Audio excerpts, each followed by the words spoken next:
पर आज रत्नागिरीमध्ये 19,550 कोटी रुपयाचा सेमीकंडक्टरचा जो प्रकल्प होता त्याचा भूमिपूजनाचा कार्यक्रम पार पडला आणि हा कार्यक्रम पार पडत असताना या कार्यक्रमाला विद्यार्थी उपस्थित होते, इंजिनिअरिंग कॉलेजचे, पॉलिटेक्निकचे, ITIचे. याचं कारण की त्यांनाच पुढे भविष्यामध्ये जिथे जॉब मिळणार आहे आणि तिथे थोडं आपण ट्रेनिंगच्या बाबतीमध्ये देखील टाटांबरोबर जो आपला MOU झालेला आहे त्या टाटा स्किल सेंटरचा पुन्हा एकदा MOU या सेमीकंडक्टरच्या कंपनीबरोबर आपण केला आहे आणि याच्यातनं जवळजवळ 30,000 बेरोजगार मुला मुलींना रोजगार मिळणार आहे. 1500 मुलांना परदेशामध्ये नेऊन त्यांच्या कंपनीमध्ये जे काही ट्रेनिंग लागतं त्याची शिकवण ते देऊन आणणार आहेत आणि त्यांना देखील परमनंट जॉब इथे त्यांनी द्यायचं मान्य केलं आणि काल त्याच्याबरोबर त्यांचा जो MOU होता तो त्यांनी गव्हर्नमेंट बरोबर केलाय. त्याच्यामुळं अनेकांना रोजगाराची संधी या ठिकाणी आता प्राप्त झालेली आहे. दोन महत्त्वाच्या गोष्टी मला पत्रकार परिषदेतनं स्पष्ट करायच्या होत्या. एक म्हणजे वाटतला डिफेन्स क्लस्टरच्या बाबतीमध्ये जो आम्ही निर्णय घेतलेला आहे त्या संदर्भामध्ये मी शेतकऱ्यांचे गैरसमज दूर करतोय. आज तिथं मोजणीला जे गेलेले होते ते मला न सांगता गेलेले होते, ती मोजणी आपण थांबवलेली आहे. तिथल्या शेतकऱ्यांच्या शंकांचं निरसन करून तिथे आम्ही प्रकल्प करणार आहोत आणि मिऱ्याच्या बाबतीमध्ये देखील स्पष्ट माझी भूमिका मी 8 दिवसापूर्वीच केलेली आहे. तिथल्या लोकांना जे पाहिजे तेच आम्ही करणार आहोत आणि त्या संदर्भात आज संध्याकाळी काही लोकांना मी भेटणार आहे आणि मिऱ्याच्या संदर्भातला निर्णय देखील मी आजच जाहीर करणार आहे. त्याच्यामुळे या सगळ्या गोष्टीमध्ये बेरोजगारी दूर व्हावी हाच प्रामाणिकपणाचा उद्देश होता आणि त्याचा संकल्प 19,550 कोटीच्या प्रकल्पानं पूर्णत्वाला जातोय. हे माझ्या दृष्टीनं अतिशय महत्वाचं आहे आणि अतिशय महत्वाची बाब आहे.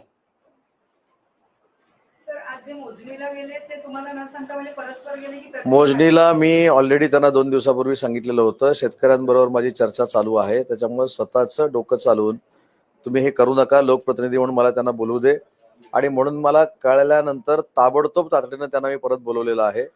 तिथल्या ज्या शेतकऱ्यांचे प्रतिनिधी आहेत त्यांच्याशी देखील मी बोललोय, तुमच्यासमोर जाता मी बोललो, त्यांनी देखील समाधान व्यक्त केलेलं आहे.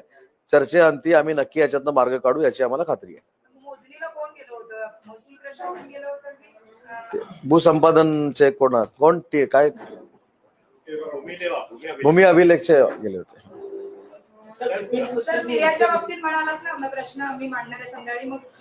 मिऱ्याच्या बाबतीमध्ये परवा मी मिऱ्यावासियांना निमंत्रण दिलं होतं, परंतु त्यांच्या कार्यबाहुल्यामुळे ते येऊ शकले नाहीत.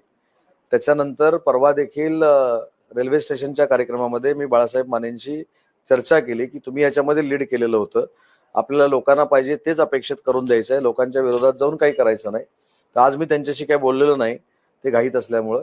आज मी संध्याकाळी त्यांच्याशी बोलेन आणि त्याच्यानंतर जर कोण मिऱ्यावासीय भेटायला आले त्यांच्याशी चर्चा करून निर्णय करेन. काही लोकांशी मी चर्चा करतोय, परंतु आज किंवा उद्यामध्ये मिऱ्याचा निर्णय मी फायनल करणार.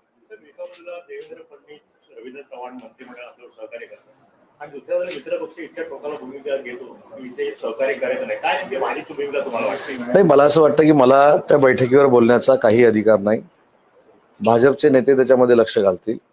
परंतु एक जे मी त्याच्यातनं वाचलं ऐकलं की 20 वर्ष अन्याय झाला, भाजप संपवण्याचा प्रयत्न. मी डायरेक्टली इनडायरेक्टली काय माझं त्यांनी नाव घेतलं होतं नाही मला माहित नाही, परंतु त्याचा मला एक खुलासा एवढ्यासाठीच करायचं की काही लोकांचा कदाचित गैरसमज झाला असेल.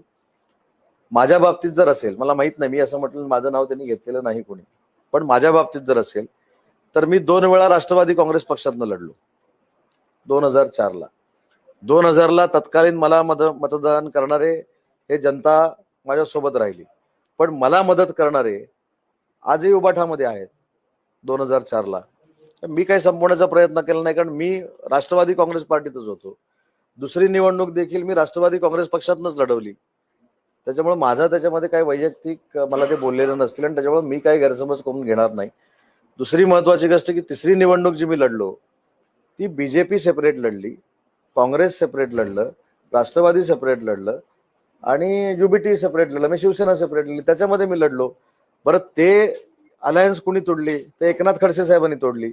आता एकनाथ खडसे साहेब अजून महाविकास आघाडीतच आहेत, त्याच्यामुळे मी संपवलं नाही ना ते.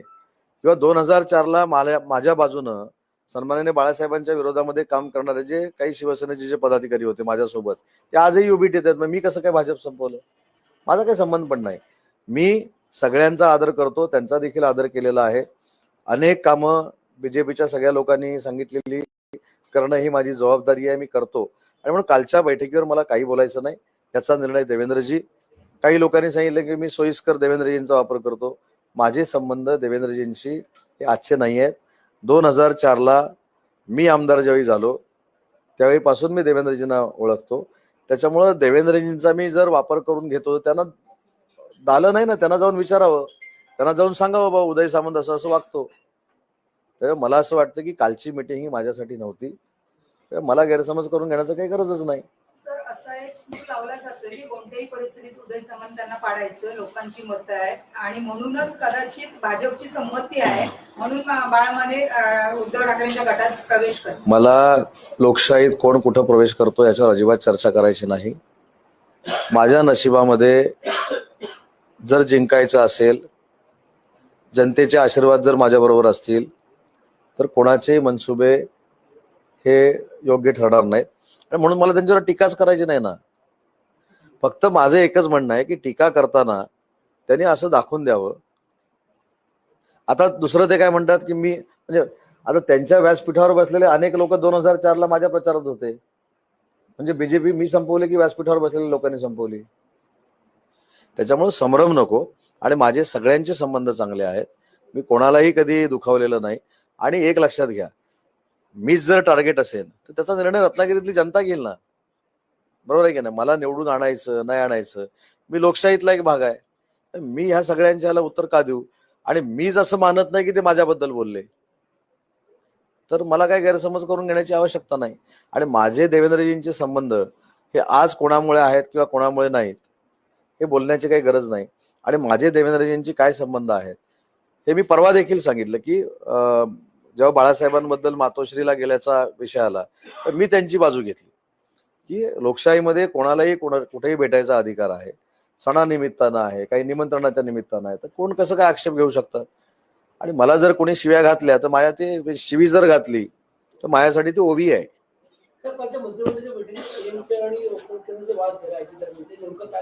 असं तुम्हाला सांगितलं कोणी? बातम्या अशा काही येऊ शकतात.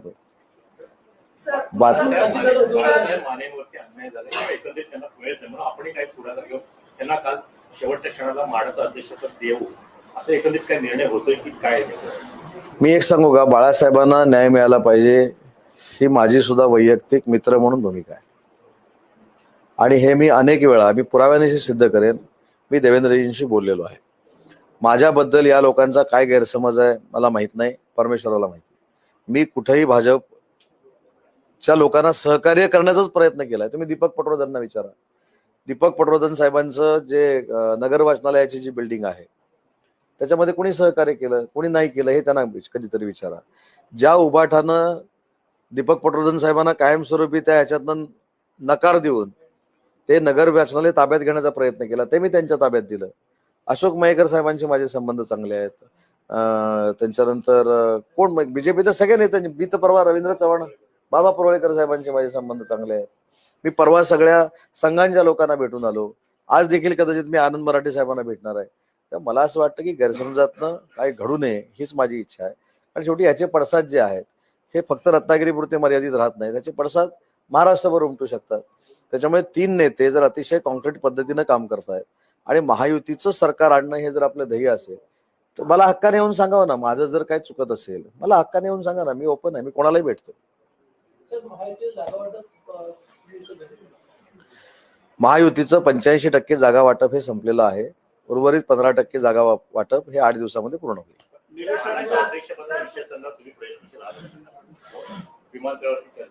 नाही, मी तर सांगतोच ना. मी आज पण पाहिजे तुमच्या समोर फोन लावू शकतो. माझ्याबद्दल त्यांचा काय गैरसमज बघा. लोकशाहीतल्या ही प्रक्रिया आहे. मी कुणी सांगावं 25 वर्षामध्ये त्यांच्या इव्हन बाळासाहेबांच्या विरोधामध्ये कधी वाईट बोललो. इव्हन बाळासाहेबांनी जे मला काम सांगितलं ते माझं आहे असं काम समजून मी काम करण्याचा प्रयत्न केला. त्याच्यातनं काय गैरसमज झाले असले तर मी त्याला करू काय. पण माझं तर कोणाशीच वाकडं नाही. आणि ज्यांना मला पाडायचं आहे त्यांना शुभेच्छा आहेत. सर तुमच्यापैकी जनता ही तुमचं जनता जनार्दन आहे, जनता ठरवेल तेच तुम्हाला मान्य. मतदार हेच माझे परमेश्वर आहेत. त्याच्यामुळे मला असं वाटतं की माझे सहकारी काही कारणानं जर नाराज झाले असतील मी त्यांच्याशी बोलेन ना, आणि त्यांना मला पाडायचंच असेल तर कुठं माझं पोट राजकारणावर आहे. त्याच्यामुळे तो काय पूर्ण होऊ दे त्याचं वाक्य. गुहागरच्या बाबतीमध्ये माननीय एकनाथ शिंदे साहेब, माननीय देवेंद्रजी आणि अजितदादा जो निर्णय घेतील तो महायुतीच्या सगळ्यांना मान्य राहील, हे काल रवींद्र चव्हाण साहेबांनी देखील सांगितलं. आता कालचं उदाहरण बघा. काल मी रवींद्र चव्हाणांच्या पीएवर का चांगलं बोललो, तर उबाठाच्या एका आमदारानं त्यांच्यावर टीका करत रवींद्र चव्हाण साहेबांवर निशाणा साधलेला होता. कोणी कोकणातलं बोललं नाही, मी जाहीरपणानं बोललो. बघा, मी जे काय करायचं आहे ना ते मी जाहीरपणानं करतो, आणि जी कालची मिटिंग झाली त्याला मी मानतो ती माझ्यासाठी झालेली नाही, आणि माझ्याबद्दल काही गैरसमज झाले असले बसून मिटवीन ना, मी कशाला प्रेसला बोलेन.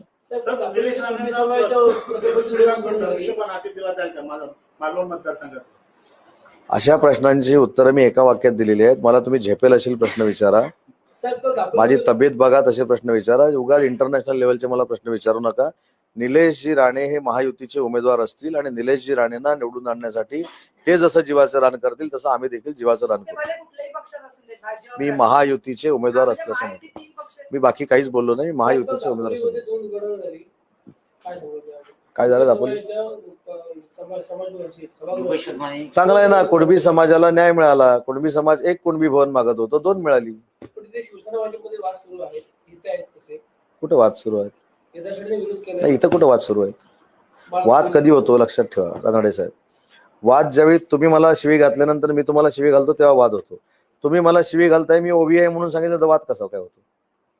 त्यामुळे थोडं ते चेंज करा. माझ्याकडे काय वाद नाही, पण मगाशीच सांगितलं त्यांची शिवी मला ओबी सारखी आहे. त्याच्यामुळे वाद कधी होतो? तोंडाला तोंड लागतं तेव्हा वाद होतो. त्याच्यामुळे रत्नागिरी मतदारसंघामध्ये भाजप शिवसेनेमध्ये वाद नाही, हे प्रामाणिकपणानं पालकमंत्री म्हणून या ठिकाणी मी जाहीर करतो. त्याच्यामुळे त्या कोणाचे माझ्याबद्दल जर काही गैरसमज झाले असतील आणि बीजेपीला तिकीट दिलं महायुतीनं तर मला कुठं मी प्रचार करेन ना. महायुतीला जर तिकीट दिलं बीजेपी म्हणून मी प्रचार करेन, त्याच्यामध्ये मोठंसं काय. म्हणून रत्नागिरीचं रूपांतर वाद म्हणजे, आणि मला तुम्ही माझी हिस्ट्री काढून सांगा मी कोणावर वाद घातला का? मी वाद घालणाऱ्यांच्या नादालाच जात नाही, तेव्हा मी वाद घालतो कसं काय? ते वाद होत नाही. दुसरी गोष्ट, आणि मी जर एखाद्याचं वाईट केलं, मी बीजेपीचे सगळे जिल्ह्याचे नेते आणून तुमच्या समोर बसवतो. केदार साठेने किती माझ्याकडनं निधी घेतला, देवरुखला मी किती निधी दिला, राजापूरला मी किती निधी दिला, लांजाला किती निधी दिला, त्याच्यानंतर वैयक्तिक माझ्यासाठी कामाकडे. मी बीजेपी आणि सेना ही वेगळी मानत नाही, जरी कोण मानत असलं तरी. आणि कालची मिटिंग ही पुन्हा एकदा सांगतो ही माझ्यासाठी झालेली नव्हती, अदृश्य माणसासाठी झालेली असेल असं मी समजतो, आणि मला त्याच्यावर काहीच बोलायचं नाही. पुढे काहीच बोलायचं नाही. ते पण मिटतील. वाद असणं हे पक्ष जिवंतपणाचं लक्षण आहे. सगळं शांतच असेल तर तुम्हाला आमचं जिवंतपणा कळणार कसा ना. त्याच्यामुळं वाद असतील पण ते महायुतीचं सरकार आणण्यासाठी मिटतील.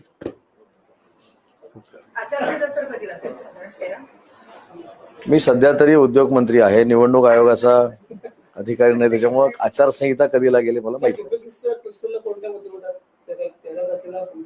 आहे ना. बरं, अजून एक महत्वाची गोष्ट जी राज्यस्तरावरची आहे. काल उद्योगपती रतन टाटांचं निधन झालं. मागच्या वर्षी त्यांना जो आम्ही पुरस्कार दिला होता उद्योगरत्न पुरस्कार, तो या वर्षीपासून रतन टाटा उद्योगरत्न पुरस्कार आम्ही केलाय. आणि आम्ही नव्यानं जी इमारत बांधतोय उद्योग भवनाची, त्याला सुद्धा रतन टाटांचं नाव द्यायचा निर्णय घेतला. मी मागणी केली चंद्रशेखरन साहेबांकडे, तर बांधणं न बांधणं टाटा समूहाची जबाबदारी. ठीक आहे, चला. बरं, अजून एक माहिती.